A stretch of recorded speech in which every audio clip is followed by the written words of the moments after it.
Today I'm showing you how to make these really cute little pencil cases.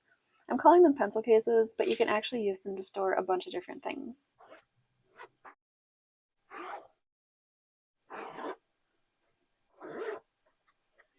I'm going to show you how to make these bags with a decorative tab, but you can also get creative and do any kind of loop on the end that you want to make this more of a hanging bag.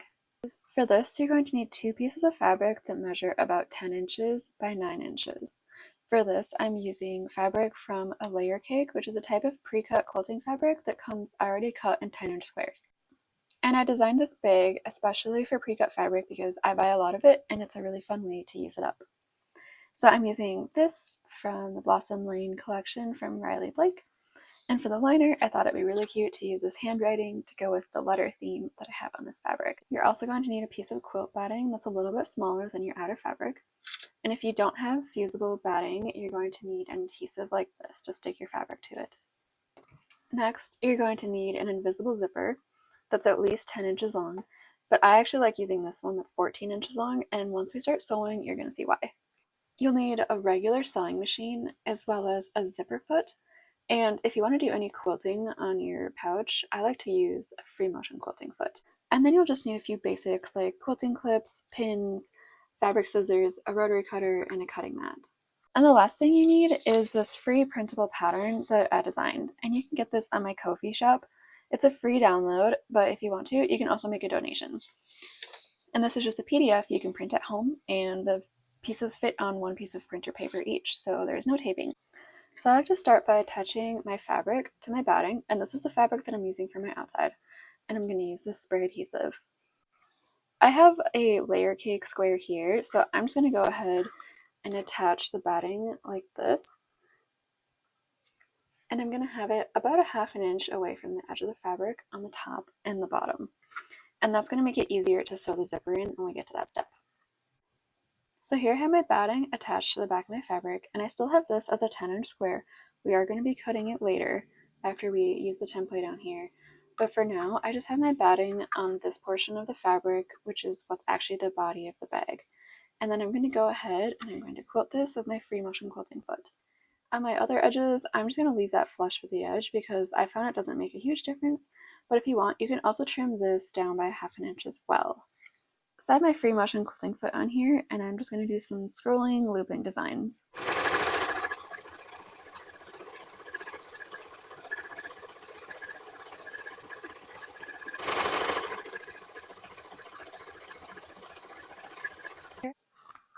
Alright, so here I have my quilting done on the outer fabric. And the next step is to cut out this piece using the template. When you download the pattern, you'll notice that there's 2 pieces. One is for the outer fabric and the other is for the liner. There's a different piece for the liner because there's going to be a seam at the bottom, and so this has to be wider in order to make this line up properly with the seam allowance. So for my outer fabric, I'm going to use this one, and this is cut on the fold. So I have my 10-inch square here, and I'm just going to fold it up like that and line this up so this is on the fold and that the edge here is lined up at the top. So when I'm cutting the outer fabric, I like to almost crease this fold, and that's so that this is all lined up properly along the top. It's super important with any pattern to cut it out accurately, but on a bag this small, it's going to make a really big difference if you cut anything even just the slightest bit off. So just make sure you're being really careful when you cut. I like to use scissors to cut out the notches, and then a rotary cutter to cut along the top.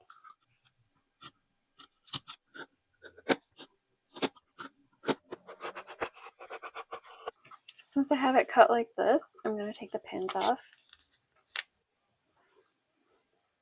And then I'm going to cut these flaps off here and here. The way I like doing that is to line my fabric up on a rule line of my cutting mat and fold back the ones that I'm not cutting. And then I'm just going to cut that off. If you're not sure which notch to cut, line up your template again and just make sure.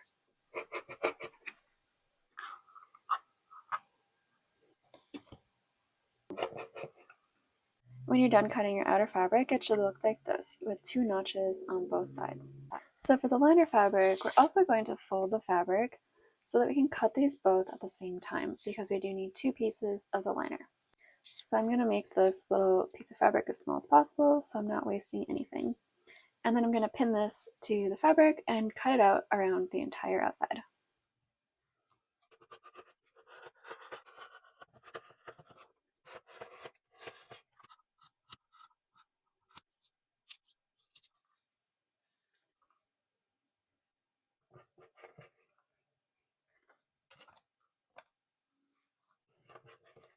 I'm going to save these little scraps and use these to make the tabs on the outside of my bag in a later step. I'm also going to mark the top of the fabric because this is pretty similar and it would be very easy to sew the wrong side to the zipper.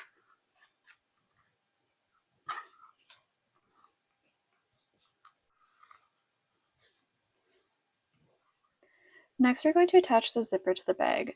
The reason I like using a longer zipper like this is that I can open it all the way out, and then when I'm sewing, I don't need to move the zipper pull when I get to it.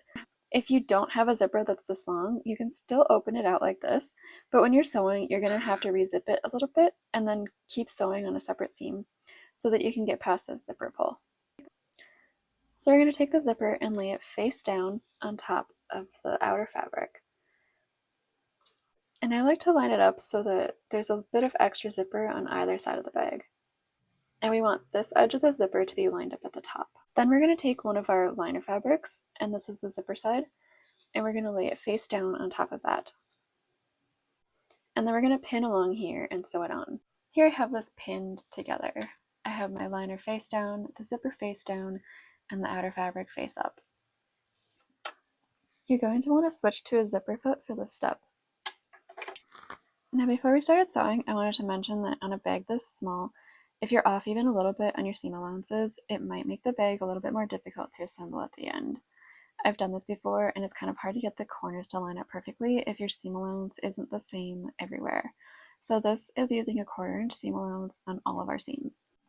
For all of the seams we sew along the zipper, including this one and the top stitching, which we'll do later, you need to stop and start stitching a 1/2 inch from the edge. And that's going to allow you to have these flaps that you can use to sew the ends of the bag together later.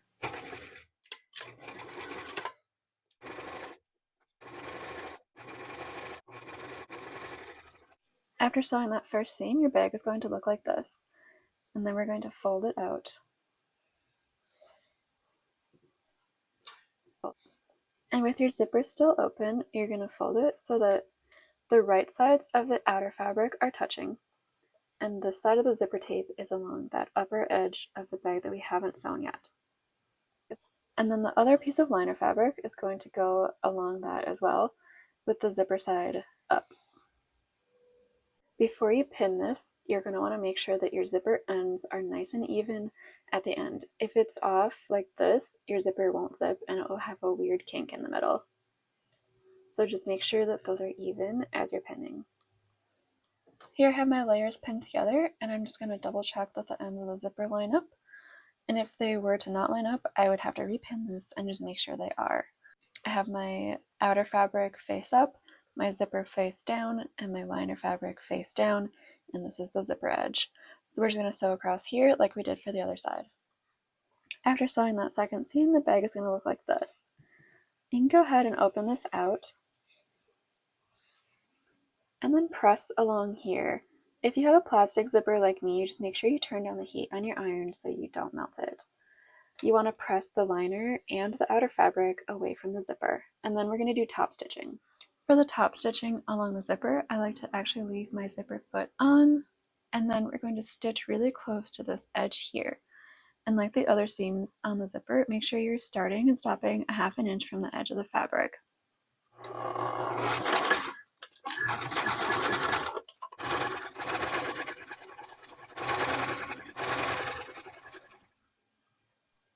Now we're going to sew some little decorative tabs to go on the outside of the bag, and these are really nice for holding onto while you zip or unzip the bag. So I like to use the little scrap of fabric that we cut out of the liner from that notch. You're going to fold it so that the long edges are turned inward by about a 1/4 inch and then press along there. Then you're going to fold it in half again like this and press. And finally, you're going to stitch around this outer edge on the 3 sides, leaving the raw edge unstitched.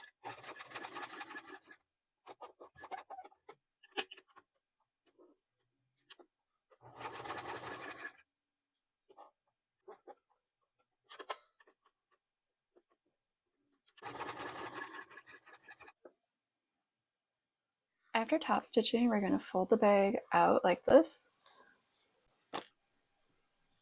so that our liner fabric is lined up along the bottom. And then we're going to stitch for about 2 inches on either side and leaving a 5 to 6 inch gap in the middle here. And this gap is just so we can turn the bag later on. After stitching, the bag is going to look like this on the bottom, and then I'm going to press these seams open. Here I have this pressed open, and as you can see, I pressed it all the way across this gap, and that's going to make it easier to sew together at the end. At this stage, we're going to zip the zipper a little bit so that it's inside the bag. So we're going to take the bag and fold it like this. And then we're going to be stitching the ends of the bag. We're going to sew the liner and the outer fabric separate from each other. I like to start with the liner and then do the outer fabric.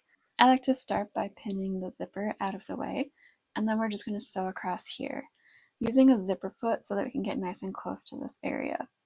You're going to stitch across the flap and then this single layer of fabric, and then continue stitching across the other flap.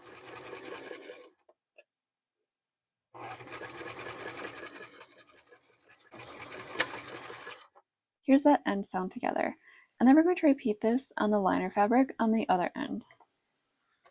Next, we're going to pin the liner out of the way and stitch across the outer fabric and through the zipper. Before you sew the seam, you're going to want to put the tab in that you sewed earlier. And this is just going to go between the layers right in the center. Like that, and then it should be centered over the middle of the zipper. And you're going to sew through that as well as the zipper and both layers of the outer fabric.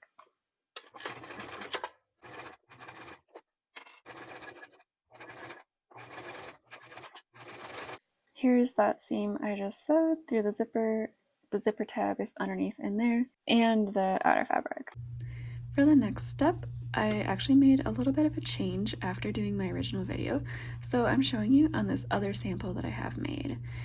So when you're done sewing the liner fabric like this, and the outer fabric like this, you're going to just layer it again like that, and sew just through the end of the zipper here through all of the layers, and that's going to hold everything together really nicely. All I did was stitch through all of the layers only across the zipper tape. You're not stitching these together all the way across, or else you won't be able to stitch the corners. So again, it's just that little bit there. And try to get this as close as you can to a 1/4 inch seam allowance, but if it's a tiny bit farther in, that's okay too. The rest of this tutorial is going to continue with the original bag, so please pardon the interruption with this different bag. I just wanted to make a quick edit and show you this easier way than what I originally had planned. After you've secured the zipper into the end of the bag, you can go ahead and trim off the excess zipper tape. And next we're going to sew the corners. You're going to repeat the same process on all 8 corners. So I just have this corner folded out like this, and we're going to stitch across it. If you can, try to get this flap of fabric pressed flat while you're sewing through it. If things shifted around at all during your sewing or your seam allowance wasn't perfect, you might have the corners not line up exactly perfect. So do the best you can to get this to be a 1/4 inch seam allowance and have the edges of your fabric lined up. If it's a little bit off, just make sure you're catching both layers of fabric, and it should still work for your bag. You just might have a little bit more puckering if your corners don't line up perfectly.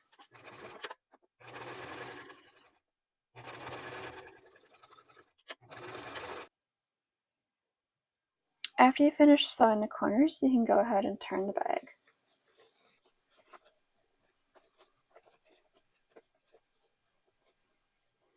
And then the last step is to stitch those closed with an invisible ladder stitch.